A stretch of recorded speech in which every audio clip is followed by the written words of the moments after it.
Welcome to the first step at the infrared level, which is measure your money. There are three big excuses that we all give ourselves. I've been there. If you're there right now, or if you've been there yourself, these are probably the same three big excuses you've given yourself, which stop you from even taking this first step, which is measure your money. And I've got them right here.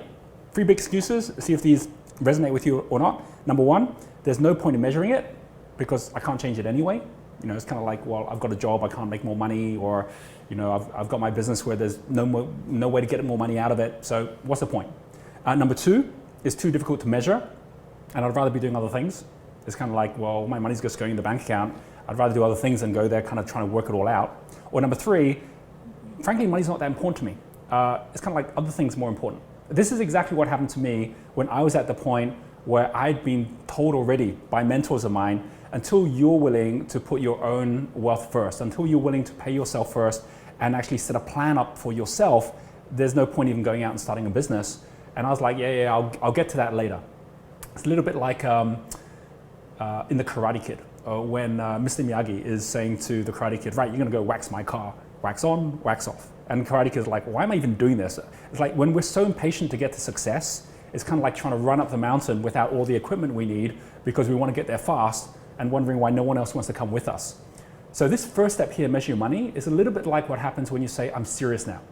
I actually want to go in that competition. I want to be in that football team. I want to be losing that weight. Whereas the first thing is like, well, if you really are serious, you've got to start with discipline. You've got to start with measure of where you're at. All the fun stuff's coming, but you've got to start by saying, let's actually do this properly. And that's what happened to me when I decided, I'm actually going to follow this now. I was in my mid-20s, but to get to that point, the first thing that had to happen was I had to, first of all, have the motivation to get over those three excuses. I tell the story in the book, and it was that moment where, even though I'd been told all these things about looking after yourself first and making sure you had your own personal plan, I was so busy out there trying to make it happen for myself that I was oblivious to how much damage you can have when you're not valuing yourself at the level you need to. I was there in my mid-20s, I was in Singapore, hard day at work, just thinking about all the things I had to do to try and improve my publishing business I had at the time. And there I am walking home down like this, we lived at the bottom of a cul-de-sac, and I'm walking home down the street and I can hear this big commotion. And I can see all the neighbors are out, and they're out in front of my house. And then I see Renata, my wife, and she's the one who's causing the commotion. And there's a tow truck in front of a house. And you know that feeling you have sometimes when there's kind of like something in the back of your mind you know you're meant to have looked after. In this case, it was the payments to the car company for my car, which I hadn't been making. It was like piling up with other bills where I'm like, I'll get to that later.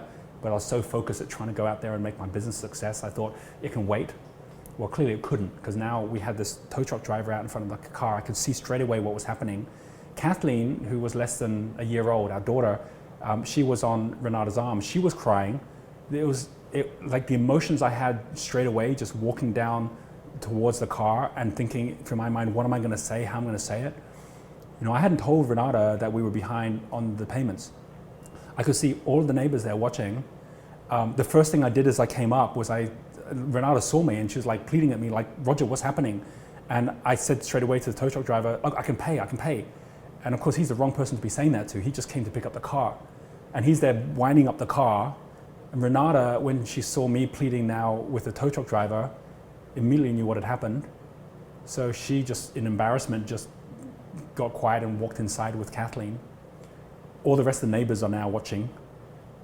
They can see me saying, no, look, I'll pay. And he's like saying, just call the number. And I'm just watching helplessly as he's taking our car away. And Renata needed that car for work for herself, and now I've kind of like taken away her ability to even get to work because of this. The tow truck car left, the neighbors all walked back inside. And I was at that moment, and you might have had one of these moments as well, where you're on your own. It's like you against the world. And you know, like sometimes, you know, things happen and you're struggling through life and you can kind of like saying, well, that's not my fault. That's why the infrared's called the victim. It's kind of, that's not my fault. It's because, you know, I can't get paid more in this industry, or, you know, because like the market isn't so good for my business.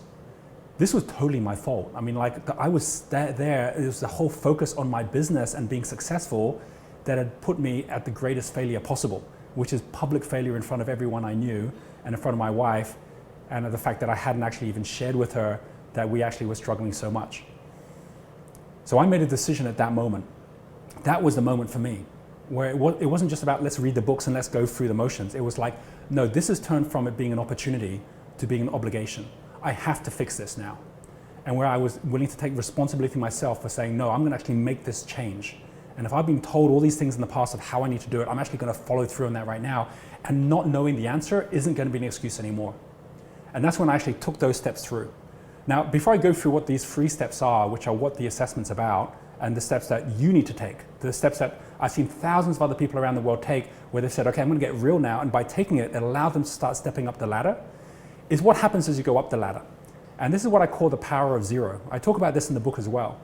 It was what actually motivated me to say, right, I'm going to make this happen now. Because in my business, even though it was there doing several $100,000 at that point in revenues, I was seeing almost none of that money. I was actually putting money back in the business. Every time there's a new decision to be made about $100 is needed for this or $100 needed for that, I would just freeze up because I didn't have that kind of money myself to make things happen. And it was only later I realized through the power of zero, I was the greatest liability for that business. It's a little bit like trying to go to sea in a boat where you're saying, come on guys, get on the boat, and they can see it's leaking. So of course they're not going to get on the boat with you, and you're wondering why they don't want to come with you when they're going with other people. It's nothing to do with your journey, it's to do with how you're set up in a way which actually allows those around you to say, this is someone that I trust, that is actually managing themselves in a way that they've earned the right and my trust to be actually managing me as well. It's a little bit like if you take the concept of a body, as a body being health, and look at that compared to a business or your finances being wealth. It's all based on flow. You know, when you go to a doctor, the doctor doesn't start by saying, let's get your heartbeat to go faster, right? Or, you know, let's get you breathing faster. No, they say, well, what's the normal tempo which gives you good health? You know, if you've got a resting heartbeat, have you got the right breathing? What they're doing is they're actually watching all your flow. And if everything's flowing, if everything's open and flowing, you've got good health. The moment something blocks an artery, your digestive system, the moment there's a block and flow, you go from good health to poor health. The same happens with wealth in terms of good wealth and poor wealth. If there's any block in anything that you're doing, or even the opposite, you know, you're bleeding out, then the first thing that the doctor's going to say is you've got to fix that bleeding first. And so this is about actually saying, right, I'm going to make sure that my boat's not leaking. I'm going to make sure that my business isn't leaking, and that I'm actually positive in such a way that I can go positive. And then I start a habit of going positive personally myself. So what becomes a lot to me and not so much to me changes. What's the difference of $1 and $1 million is 6 zeros, 6 nothings. Every one of the levels within the wealth spectrum is earning another zero, another nothing. It doesn't look like anything at all, but it unlocks a new language. So at the moment at infrared level, it can feel like, yeah, $1, not a big deal. I can go spend $1, I can lose $1 from my pocket, I wouldn't notice it. But $10, yeah, I've got to decide, do I really want to spend $10 on that meal? That's what happens at your infrared level. If you're at that level, you're trying to run a business, or you're trying to go out and earn more money in a job or put in investment, you don't even have the ability to be able to see clearly, because that's where your paradigm is. If you go get credit, then maybe that's like easier to go spend 1,000 than to earn 1,000. So before you know it, you've actually got into more and more debt as well.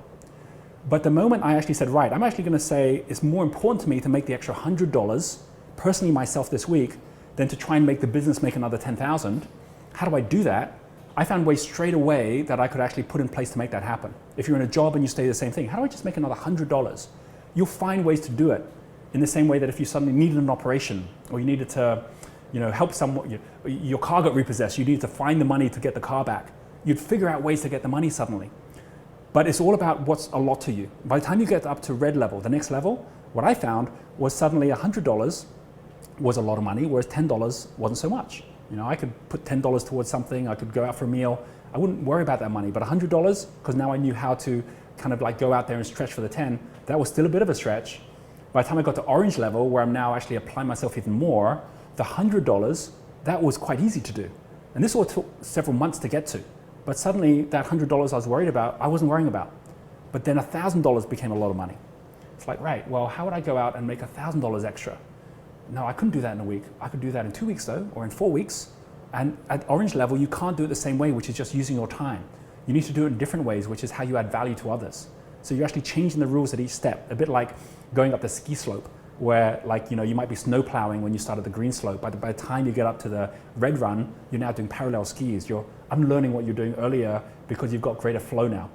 And then by the time you get up to yellow level, where you're actually saying, if I'm seeing $1,000 being money that's quite easy to make, but 10,000 is a stretch. I certainly can't do that just with my time. I need to be packaging product now. I could be setting up promotions. And then by the time you actually get up and say, well, 10,000 is a stretch to do that, I need to get to green level. For those of you who are going up to that level, you'll see that's when you get a team together. At that point, 10,000 is not so big a deal. You know you're going to need that kind of money to go out and get the right experts to come and work with you. You know you're going to need that to put the right resources together. So you find the ways to get to 10,000, but now 100,000 is what you're stretching for. By the time you get to blue level, and I got to that within 2 years of actually just following this step through, suddenly 100,000 is not such a big deal anymore. In fact, I was putting that kind of money into property investments. I was putting that kind of money into new businesses.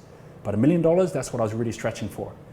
And once I learned how to do that and got up to that level, then you're at that next level up where $1 million, you can actually be putting into different things, and you're finding others willing to put that money in with you. So you're at a high level now. 10 million, that's a stretch. And so it goes on. Every single billionaire in the world, every multimillionaire, they didn't start by going out just risking millions. They started by saying, how would I make the 100? How to make the 1,000? And it's about them personally doing it for their own flow, so that as a result of that, all the vehicles they then used, it became easier and easier for them to move up. That's the pathway ahead of us right now. And those are the steps that you'll find. The same ways I took are the steps that you'll find when you start with this very, very first step here, which is measure your money. So here's the key thing. As you go through here, you're going to find that there are 3 big questions, which are the 10 assessment statements that are made there that you can go through within this mission. And within those 10 assessment statements, they break into these 3. Number 1, is your wealth aligned in a way that's meaningful and measurable? That was the truth with me. When I was at that point where I was just ignoring it, it wasn't meaningful. It became very meaningful the moment that I actually had Renata there so upset with me and me so upset with myself, where I realized that I didn't ever want this to happen again. I made it more meaningful by sitting with her in the days after this had happened and said, let's imagine we can make this life the life we really want. What would be different? How can we support each other to make that happen? And we set new plans. We set a future vision, which was one where it became so meaningful that of course we had to measure our way to get there. And measurable. There's ways that you can make it very measurable, and the statements that are there within the assessment allow you to see exactly how measurable you're making it right now. Don't worry if at the moment it's showing up to be like a low score.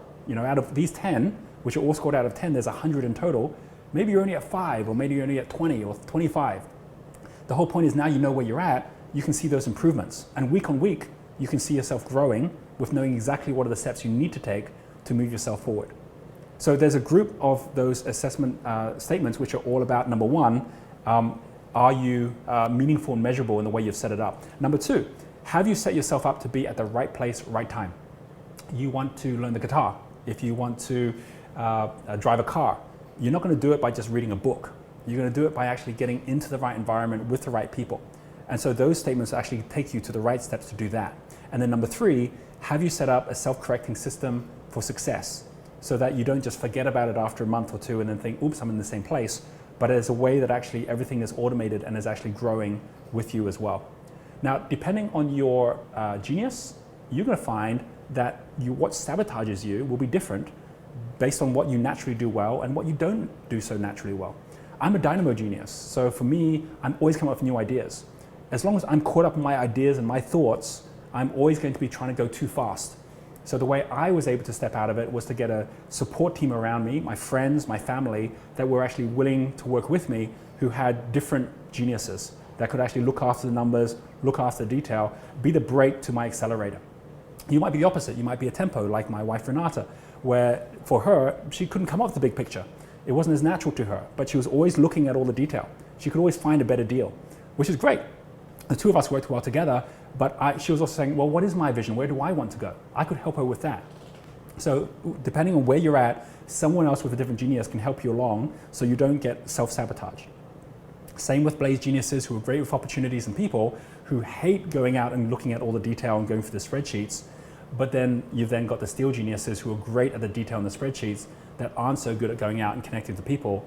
Once you get the right friends together and the right teams together, you're going to find it's much easier for you to set a review structure and a rhythm that allows you to self-correct yourself as you grow and take those small steps which just stretch you a little bit up to the next level as well. So those are the 10 different statements you're going to find in the assessment. When you take the assessment, you're going to have all of them are going to be within these 3 groups. Take the assessment and then take the playbook. And the playbook, which is in this mission as well, allows you to see exactly what those next steps are to allow you to be able to improve on your numbers as you go as well. At the end of it, you're going to find that on the pre-flight checklist, you can go back and the 3 things that are on there which relate to measure your money, you can check off. The first one, I have a system to measure my personal finances every month and know what my monthly net income is. I never knew that before I started doing this. Since that, for the last 20 years of my life, I've known automatically from my iPhone exactly where I'm at and exactly what's moving through my finances. Number 2, I have a simple monthly forecast and actuals for my personal finances that allow me to track my progress. You're not doing this for the sake of the money. You're doing this for the sake of measuring yourself so that you can actually go and do the things you really want to be doing in life, because all these things are now happening automatically. And number 3, I have a banking system and review system to ensure I'm always aware of my personal financial position. These 3 things you're going to be able to tick off and be ready for the next step. Don't worry if this doesn't happen overnight. For me, it happened over a period of weeks, and for many other people I know, it sometimes takes months, but it never takes more than 3 months if you are really focused at actually making this happen for yourself. So the key thing is to just commit to this being the most important thing to do. Get to cash flow positive, and then you're going to be ready for the next step at infrared level.